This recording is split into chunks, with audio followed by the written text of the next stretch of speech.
Hi, everyone. Welcome back to the Integration Chronicles. We make psychedelic integration easy, accessible, and fun. We also provide actionable tools every month to help you integrate the mind, body, heart, and spirit. And my favorite part of all of this is that each month we get to amplify one incredible facilitator who's doing amazing work out in the world to help people to integrate their own lives in different ways. So, with no further ado, I would like to welcome Dave Lawson. He's an executive coach. He has over 18 years of experience helping teams to come together to work in more harmonious ways. He teaches empathetic leadership. He has many tools in his toolbox. So I'm really excited to have this interview here with him today. And I also don't want to give too much of his bio away because I want him to really share who he is and what the important aspects of himself and the tools that he has are. So, welcome, Dave. Thank you. Thank you. I'm happy to be here. Yeah, thank you for the introduction. I do have well over 18 years of experience working with teams, building teams, collaborating, stepping in it along the way. And I think it's funny because the mistakes we make through the process oftentimes inform some of our greatest growth, right? So that said, I've worked predominantly in sales and business operations in several different verticals. Two of note are real estate property management and HR and labor consulting. I've done a lot in the space of benefits administration, payroll administration, and so I have a lot of like hard business experience. And in working in those environments, I've learned that leadership is not a given. Management is always just a rote task to be dealt with and handled on a moment-to-moment basis. But leadership is something that people need to cultivate, and so that's what I bring to my practice with my clients and my friends and my family, for that matter. Yes, absolutely. I agree with that. One of the big themes for this month of mind, integrating the mind, is that wisdom takes work. So does leadership. So does communication. All of these things are really tools that we have to hone in. What you described is a lot of your left brain skills, the masculine skills that you have. But I think as our audience can see just with your background, is that you've really been able to integrate your right side brain and your left side brain, the masculine and the feminine, which is something that I've recognized in you through some of the conversations that we have, is that you're really able to hold both of those and it's really beautiful. And I think that is a really key skill that is needed in those environments, is to be able to bring in both, getting out of this super doing into the awareness of the being. So curious, looking back, what were some pivotal moments that led you to this type of facilitation work? And what was your life like before that? Sure. So to talk about the type of facilitation that you are commonly working with in your network, we have to really go all the way back to my high school days, where I first started to experiment with, I like to refer to them as entheogenics, psychedelic and psychotropic medicines that really allowed me to change my perspective on where I was in life and where I wanted to go, and really ultimately how I wanted to treat others along the way. I've always been uniquely focused on my relationships with other people, and and I get a lot of energy out of that. I get a lot of enjoyment out of my relationships, my friendships, and even my working relationships. So to say that I've gone all the way back to high school, you really have to imagine, this awkward teenage boy who was kind of a late bloomer, really scrawny, was sort of athletic-ish in that I liked to skateboard and hike and ride my bike and do all the things. But I really struggled to get along in my social construct. You know, I didn't really fit into the hierarchy in a neat, tidy way. I was kind of challenged with some behavioral problems. I had some, you know, emotional needs that weren't being met. And so, um, in so much as I knew that I needed to make a change in my life, I really didn't know how to facilitate that.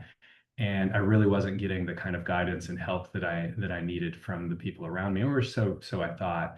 And so a friend of mine actually introduced me to LSD when I was about 15 years old.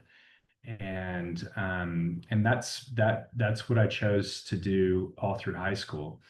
And I'm not going to make a claim as to whether or not that was healthy. I don't really believe that children, and I mean that as anyone who's under the age of say 18 to 20, should just openly experiment with drugs. I think that can be challenging and detrimental in a lot of ways, but it is what it is. That's where I started, and I can say that it's had a very positive effect on me, in so much as it helped open my eyes to exactly who I was and what I wanted out of life, even at an early age. And what I wanted was to create art, and I wanted to have meaningful relationships. And that is a little bit different than I think what a lot of kids in high school are going through in terms of trying to figure out what their you know, what their career is going to look like, or whether or not they're going to get married young, or whether they're going to wait, or whether they're going to have children or buy a house. I don't believe that all high school kids are going through that. I believe probably more high school kids are going through what I'm going through at this stage, in so much as we're just trying to figure out our place in life. But some people go into their lives very intentionally, you know, and they've got a sort of a roadmap. For people who don't have a roadmap, or who have some, you know, emotional disruption or developmental disruption in their lives, there have to be different paths for them. And I just started my journey with LSD. It turns out that in so doing, I found a great deal of satisfaction in my life. I actually went from skateboarding and being generally a hooligan, because let's just call it what it is. I was directionless and difficult, to playing soccer. I moved to a new high school in Georgia, and I joined the soccer team. I became heavily involved in the art program there. I was on the board of directors for the National Art Honor Society in our local high school chapter, and I was really proud of that. And I actually ended up getting a scholarship for my involvement there, which was really, really nice. And it was a validating experience, you know, where like I went from difficult child, directionless, into this mode of just being comfortable with who I am. And I think that was the lesson that I took from my entheogenic experience from an early age. And I really believe that that's the lesson that a lot of people are taking from these experiences. You and I have talked a little bit about the challenge of knowing thyself, and of really being open and honest with ourselves about who we are and how we show up. And then when I went into college, I really was able to double down because of my experiences. I found myself in groups of people who had explored quite a lot, and even read a lot of literature on the meaning of these experiences, and started to learn more, not just about the experience of taking psychedelic drugs or entheogens, but also a methodology through which we can sit with ourselves, and really be intentional about why we've engaged in this process. Because one thing we learned really early on when engaging with these substances and these spirits is that they certainly aren't party drugs, or at least not in the traditional sense. And they're not the kinds of things that you want to do on the way to the club. These are experiences that people hold on to, even if they just have one, they hold on to for the rest of their lives. They completely impact and alter the way they think about themselves and others. And so that became the sort of container within which me and my friends and my colleagues approached entheogenic medicine. And years later, I can tell you, I remember very specific circumstances and very specific lessons out of those years that that have stayed with me throughout my life. Beautiful. How has those insights and that change sort of fed into the work that you do now? How have you integrated those experiences in your life? How do you continue to integrate them? You know, in a funny way, what I've learned, especially, well, let me back up. I started out in college as a fine arts major, and that was a perfectly valid path. But as I started to learn more about my own experience, I decided I really wanted to dive into brain and behavior and how human beings function. I did learn that, you know, psychology is actually the study of behavior and not much more than that, even as we get down to the neuronal level. And so I really also started to dive into um, you know, the biochemical reactions within the brain as we engage with certain substances. And I didn't limit it to, by the way, entheogens or psychedelics. You know, it turns out there are a lot of moving parts going on inside of our bodies and inside of our brains. And one of the things that I came to realize through this entire process of discovery is that, and I'm not sure if I'm alone in this, but I feel like we're all kind of constantly having a psychedelic experience. And the fact that we are just always at the mercy of our brains and our minds to interpret the world around us means that we are actually just kind of living in a hallucinatory state. I'm sure some people will raise their hands and ask some questions about that one, but I really do feel that way. And as you engage with and have more psychedelic experiences, you start to see bleed over, and you start to see um, how you've kind of always seen the world in different ways. You just have tried to silo it or tried to like narrow it down to specific definable characteristics. And once you sort of blast the doors off that perception, you really can start to engage with the world in a different way, in a more open way, in a way that really does allow you to see yourself and others in your true state, you know. And that's kind of the root of healing. It's the root of growing connections and building bridges. Um, is knowing how you show up. It's really much easier to do when you sort of blast the guardrails off of those constructs. Now, I would say, you know, I love the word integration, by the way, because what we're talking about is taking an experience that is in many ways very esoteric and difficult to define. In fact, sort of like the more we try and narrow it down and define our experience when we have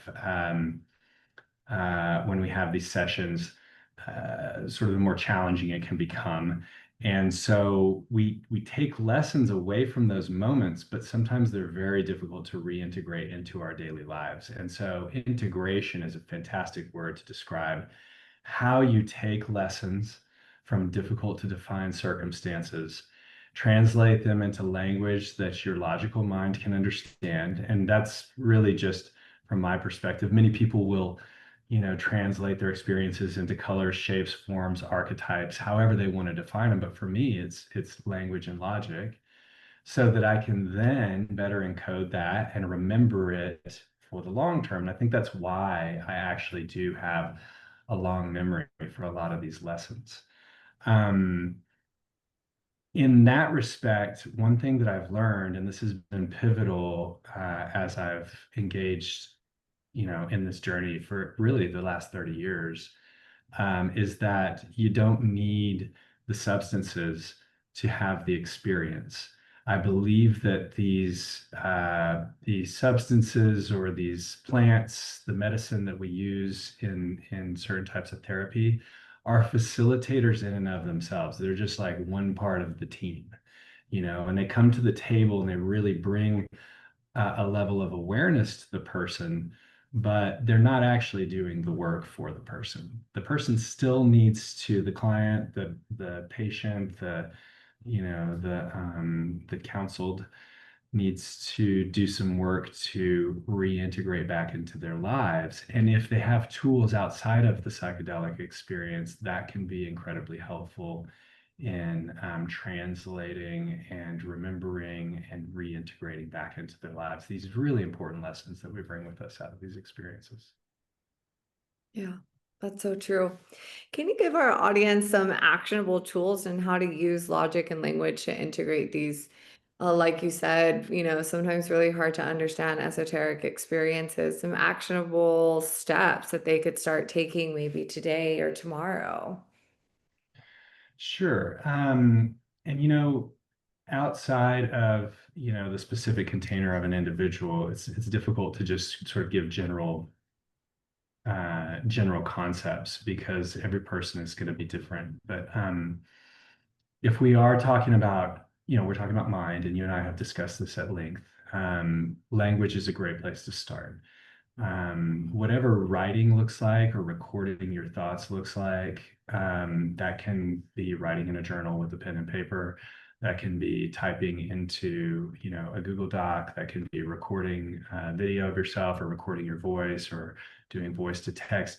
In some way, getting a description of the experience you've had or a description of the challenge that you're trying to solve um, onto paper, so to speak, or get it into a place where you can review it over time. I think that's the key to programming in language for the human mind. And language is a very powerful thing for people. You can hear something once, you do encode it, you remember it, you can hear something twice, suddenly the light bulb starts to go on. If you hear something over and over and over again, it can actually start to affect behavior, good, bad, or otherwise, right? And so in that Would way, you call that cognitive clusters? I've never actually referred to it as cognitive clusters, but yeah, I think that's a really great way to conceptualize that. And if we were going to take that a step further, we could even integrate, the imagery that we have in our minds, the feelings, the sensations that we feel as we're experiencing these things or as we're encoding these different concepts. Because you're constantly, by the way, having a visceral experience in your body as your mind is like bouncing these thoughts back and forth from your toes to the top of your head and so forth. And so cognitive clusters, I actually think that's a really fantastic way to describe that. But moving from language into programming, it's really important that we find ways to review our thoughts and to review the way we've come to the table, the way we've recorded these lessons. If you review them on the regular, then you have a better probability of actually changing behavior. And so, in that sense, there's also an equal and opposite circumstance whereby you can receive messages that are not going to be beneficial for you, whether you're having an entheogenic experience or whether you're just walking around in your daily life. And so, it's really important to also protect how you're taking in information, in my opinion. So, if you can positively reprogram your mind with language, and by journaling and by going through several steps of creating intention in the way you generate language, the way you interact with people, then you can also inadvertently receive messages and programming from others that can in many ways be very harmful. Sometimes they can seem helpful, but really, and I'm talking about social media, right? Let's just tear the Band-Aid off of that one. A lot of times we get these very emotionally charged messages that feel very real and they inspire us. And then a couple of blocks later, we'll get, a sales pitch, or we'll get something that is intended to separate us from our money. Okay. So we really need to be intentional about the types of language and information that we're taking in, especially as we're going through any kind of therapeutic or change process, like we're describing here today.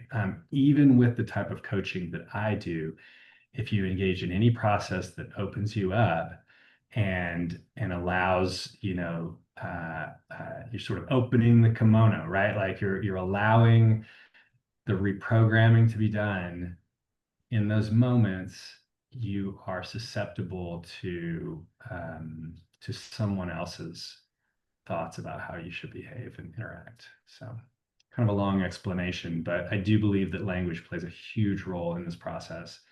And it really is the model by which we have reprogrammed and helped people heal. It's also the model by which we have led people into wars and into deleterious situations. So take it for what it is. It works. It's real. It can be good. It can be challenging. Just be aware. Beautiful. So are you suggesting that people maybe minimize their screen time if they're going through a transformative process? 100%. Yeah, 100%. So it was said best to me after a breathwork class that I went through, a very intense breathwork class. And if you've ever done like one of these heavy breathing breathwork experiences, the goal is not to reprogram or to reshape your vision of your life. The goal is to actually shed a lot of challenging thoughts. It's to sort of, I think you and I have talked about getting the wiggles out. It's to get the wiggles out. It's to like sort of regulate the nervous system so that you can come to the table in a more relaxed and open space. And as we were finishing up the breathwork class, and we were sort of doing some light processing between us all, there were about 20 people in the class. The man who was leading the class said, "Now listen, you're like wide open. We just like blew the doors off this thing. You're going to be open to almost anything and everything that comes your way. So like avoid alcohol, avoid social media. I mean, just give yourself some time, like really just be intentional about what you start to put back in, because your body's just going to soak it right up. And your mind is going to translate that into future behavior. So be very intentional about what you want to get out of this experience and how you go back into your life." Yeah. And the same So applies important. to the integration work that everyone in this network engages with, and even in the coaching that I do. So it opens you up. Yeah, and that's something that people should be mindful of, even if they're microdosing. Microdosing creates neuroplasticity. It opens these doorways, it creates new neural pathways that then can be heavily imprinted upon through whatever programming they're taking in. Can you give us a quick few minute exercise of one of your favorite integration tools? Yeah. So yes, so there's one that I really love that has been used by therapists um, of all walks, and it's just a simple inventory. When we talk about taking inventory of our internal thoughts and feelings, a lot of times people feel like this is sort of like a closed bitch session in the diary of your mind, where you sort of write down all your frustrations, and it just ends up being this stream of thought about like how you feel about someone or how you feel about a certain circumstance.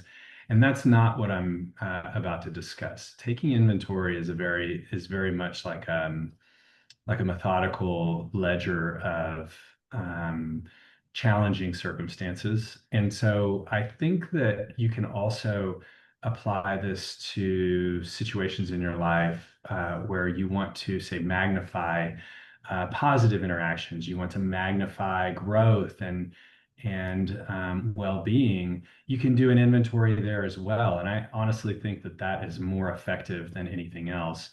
But many times when people are challenged and they're coming into a coaching relationship or a coaching environment, they really are trying to move away from behaviors, thought patterns that are causing them problems in their life. Um, so in so doing, we get to kind of group. Let's take judgment for an example. Judgment's a great one. So judgment in and of itself is wrought with all kinds of issues, right? Um, a lot of times people start in their journey with judgment from a place of resentment. And resentment, I believe, is the key to a lot of really deleterious behaviors. If you have resentments and you've got that voice in your head that's constantly playing through certain circumstances, certain interactions with people, you need to find a way to allow yourself to feel that, understand why it's there. And then, in my opinion, many times start to reflect on uh, your own personal contribution to that resentment. So aside from just feeling the resentment and hanging on to it, a lot of times that's the part that we bring to the table that people are challenged with letting go of. But let's say you feel judged at work and you are being judged, and somebody even did something to cause problems for you, which is a very common scenario, unfortunately, in our working environment these days. um, it's very easy to fall into resentment and to play those scripts over and over again and to carry around a sense of disdain for that person. But the truth is, and this is just brass tacks, that person a lot of times, whether you like it or not, wasn't doing anything against you. They were doing something to fulfill a want or a need that they have internally. You may have been the target of that, but they were really trying to fulfill something within themselves. And if you can take the intent out, at least in your own mind, it begins to open up the door to healing. So what we would do is we would write down the resentment. So and so said bad things about me in a room where I wasn't present. I wasn't able to defend myself, and it caused me problems or it caused a loss of closeness with somebody they were talking to. Um, so you've written down the resentment. The resentment is I'm upset with this person. I can't let it go. You talk about the specifics, and then you write down the areas of your life it affected. Well, if it was at work, it could have affected your finances. It could have affected your ability to make money in the future. It could have affected your relationships. If it was a friend, it could have affected your relationship with your spouse or significant other. It could have affected your relationship with your family members. And so you kind of you get the lay of the land. You figure out what the real specific details are around that resentment. And then the final column is very simply talking about your contribution to the situation. And this is actually the hardest part. And this is the part where people get stuck. They have to pause and they have to really think through it. And then they're like, I wouldn't have contributed to it if so and so hadn't done this. And now they're like, now they got to write another resentment down on the inventory. And then they're like, yeah, but then so and so. And now, see, the inventory list starts to grow. And I guess the question is, do you want the inventory list to grow, or do you actually want to fill in the fourth column and be brutally honest with yourself about how you showed up to the relationship? And this is a really fundamental exercise for helping people to let go of situations where they felt like they were wronged. Taking Obviously, personal though, ownership. taking ownership is huge. I do want to give a caveat though. A lot of people are walking around with a lot of trauma, and that trauma is not the result of anything that they did. It's really important that we also recognize there is another type of inventory that you can take that is not related to knowing yourself or owning your part in any given situation. Sometimes people go through very, very hard things, and we need to recognize that, and that's a different process, right? Or Absolutely. it's a deeper process. And I Yeah. really do believe that's where What you're you bring in facilitators and integration tools like psychedelics to help people process those things in a safe container that can really induce healing. right. Yes. It's really important to clear the slate, especially once once your subconscious mind opens and you start to really track all of the things that have affected you and impacted you in your life, I had one of my biggest psychic shifts, spiritual experiences as a result of doing the inventory.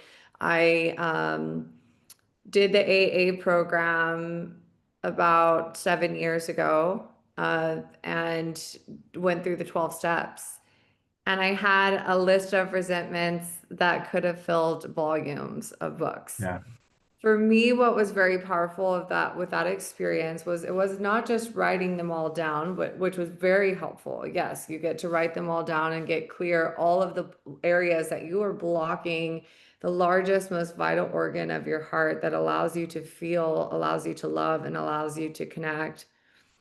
But then telling all each of those resentments to an empathetic witness who was my sponsor Mhm. at the time and Yeah. sharing those with her, and then to have her very lovingly reflect back to me. So I'm like, this person abandoned me and this person abandoned me and I was friends with this person and then they left me, and it was just this like story after story of people in my life that I had felt that had abandoned me. And she just paused after hearing all of it and very sweetly and compassionately said, do you think maybe you abandoned them first for drugs and alcohol?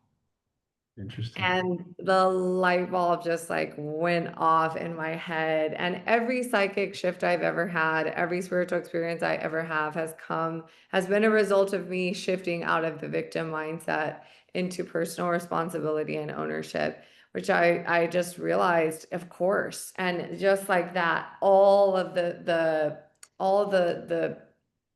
ties or the ropes of abandonment that had been strangling and suffocating me began to break free one by one, and it just cleared it all out. So it was that visceral understanding that I was the one who had first initiated their inability to stay close to me. I was a nuclear of chaos in my life. And of course, it's not that Yeah. extreme with most people. With most people, it's very subtle, and Yeah. with a lot of things that happen there, most people can wave, the golden ticket for victim, where anyone would empathize with them and anyone would agree with them Yeah. that they were wronged and that the other person should not have done that.